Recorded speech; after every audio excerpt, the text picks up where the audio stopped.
Hello from Singapore, I'm Galinda.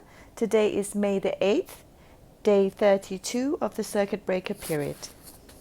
As of noon today, Singapore has reported another 768 new COVID cases, bringing the total number of cases on the island to 21,707.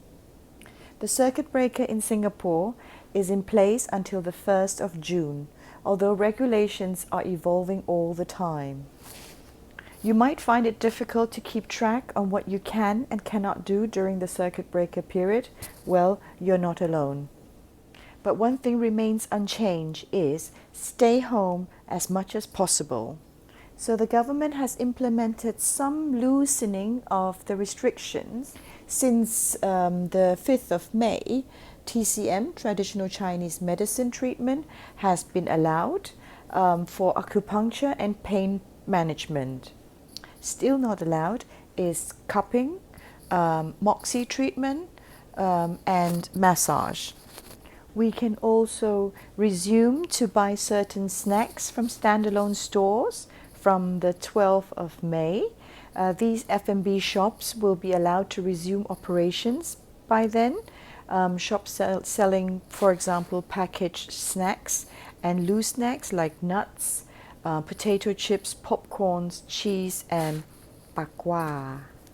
Cake shops, thank God, are also permitted to resume their business by the 12th of May. This will allow them again to open for selling desserts, ice cream, yogurt, cakes, cupcakes, waffles, chocolates, cookies, sweet pastries, donuts, but you still can't get your McNuggets because McDonald's, although they are allowed to reopen from the 4th of May, they have decided to delay their reopening. Dining out is still prohibited, so only takeaway and deliveries are allowed. But on the 12th of May onwards, hairdressers and barbers are allowed to operate, but only for basic haircuts.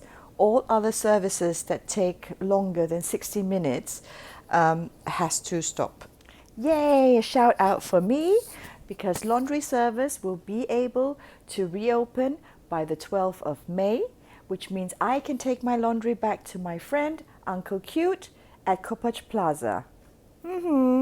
Opticians are only allowed to operate by appointment.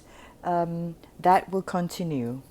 So since the tighter restrictions of the circuit breaker, everyone who shops at supermarkets, wet markets or malls need to take their identification with them, otherwise they cannot enter the premises. I always take my passport because there's always a scan in front where you need to scan and sign in or check in, and then your temperature will be screened, otherwise you can't enter.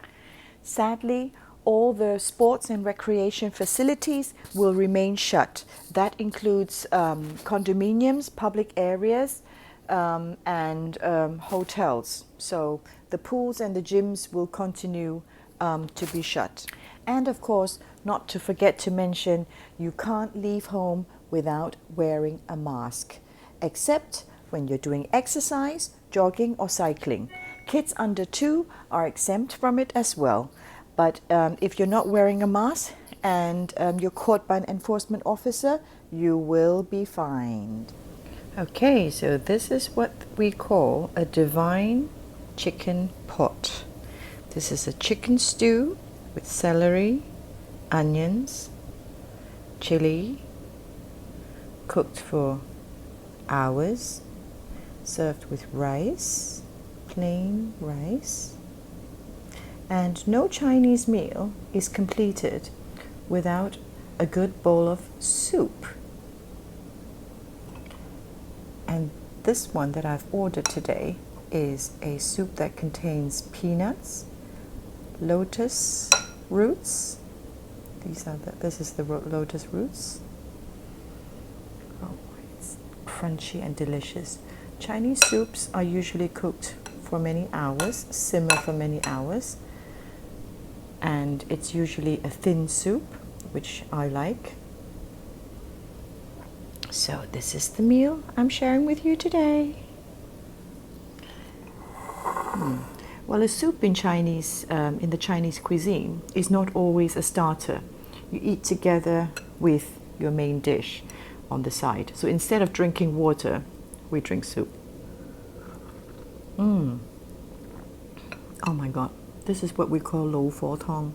It's delicious. The chicken, let's have a look.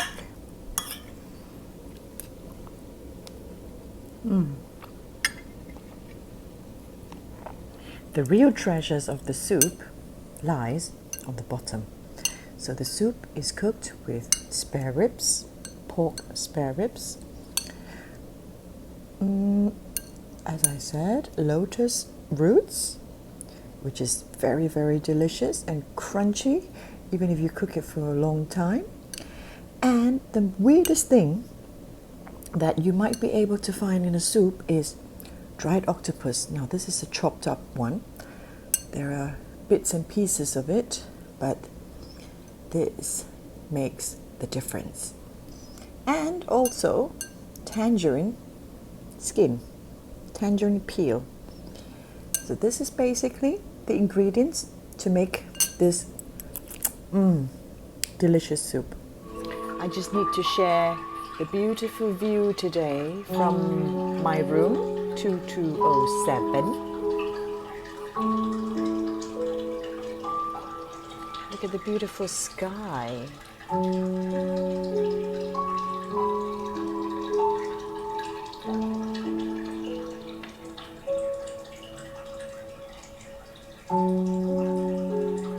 This is what I'm going to miss when I leave Singapore.